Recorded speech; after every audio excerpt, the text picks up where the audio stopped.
Hello students, this is video 1.6 and your objectives are I can find the distance between 2 points and I can find the midpoint of 2 segments.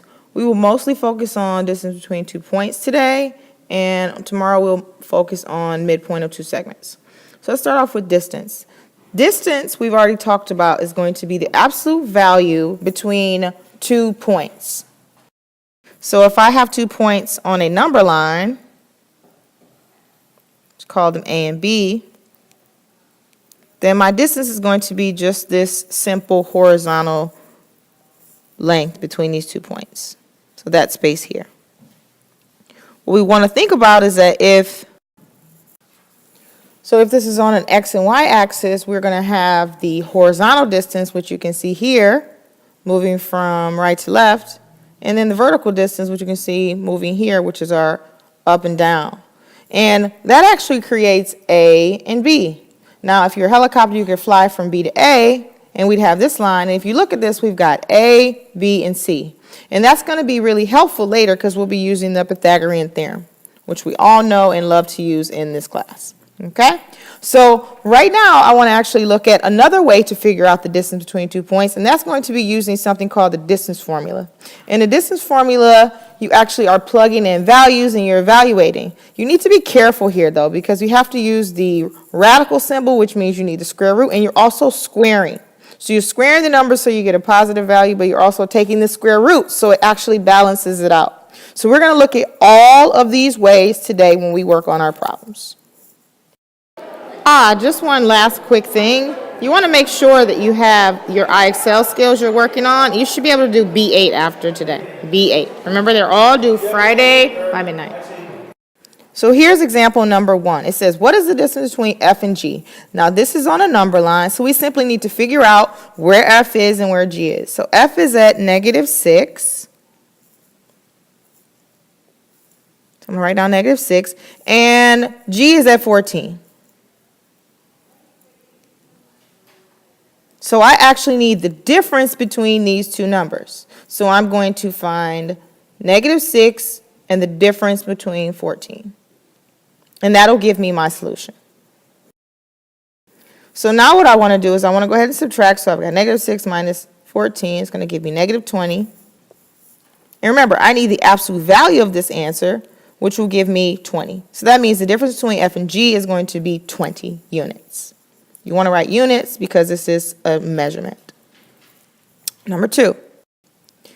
What is the distance between L and N? Now, this is on an X and Y axis. So now we want to actually think about, well, what is the vertical distance versus the horizontal distance? So let's actually just count. Let's use the black line here. So from N, if I want to go across to line up where L is, I'm going to go and make this line. And I'm going to figure out how long that line is. Well, this point here is at over 1 to the right, down 1, so this is at 1, -1. So that means to get from this point to this point here, I have to go over 1, 2, 3, 4, 5, 6. So that is distance of 6. Now I have to figure out how far I want to go up. So I'm going to draw a line from here up to L. And then I'm going to, again, count how far I have to go up. So I'm going up here, 1, 2, 3, 4. So this side is going to be 4. So I'm actually using the Pythagorean theorem to figure out what the solution is here, because I've got a squared plus b squared equals c squared, where we want to know c. We don't know c now, but we're going to find it out. So a is going to be 4, b is going to be 6, and c we just don't know. Okay, so now if we just simplify our solution, and remember to take the square root here, you have to take the square root at this step. You're going to get c equals radical 52, which means that now is our solution. C equals this length here from between the 2 points, the shortest distance, is going to be the square root of 52. That is your answer. The next question that we want to answer is number 3. What is the distance between U, which is at -7.5, and V, 4, -3? And here we want to use the distance formula for this one. So we're going to find the difference of the x's. So here's x1 and here's x2.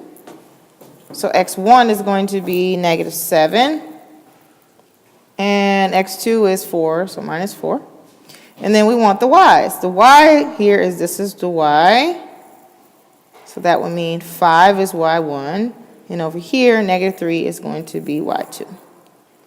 So then we're going to put in y1, which is 5. And then minus a negative, which would become a positive, 3. Okay? So now I want to just keep going with this.